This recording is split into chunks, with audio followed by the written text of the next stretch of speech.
some people have thought, therefore, that Xi Jinping will be very, very careful before he ever considers using military force, because he doesn't want to be humiliated and drawn into a long conflict the way that Vladimir Putin's forces were humiliated at the outset, and now they're fighting this long, very costly war.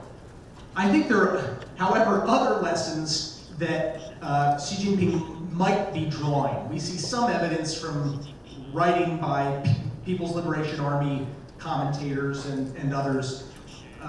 One is the idea that fighting a full-blown war from the outset is preferable to an incremental war. It's clear that he is the one pressing for a change in the status quo. I don't think Taiwan's leaders have been pressing that change. Certainly the United States hasn't been pressing for that change.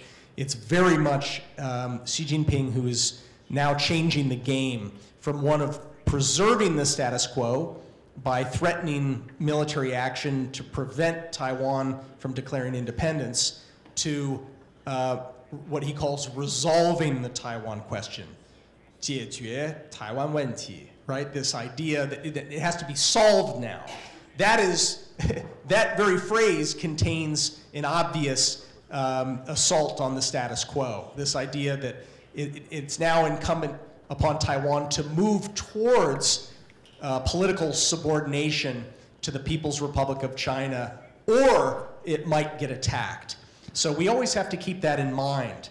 And when people say, well, Taiwan shouldn't do anything to provoke, we just have to remember that the real provocation now is what Xi Jinping is doing to try to fundamentally change the status quo from from what it's been for almost 80 years to what he's aiming to make it.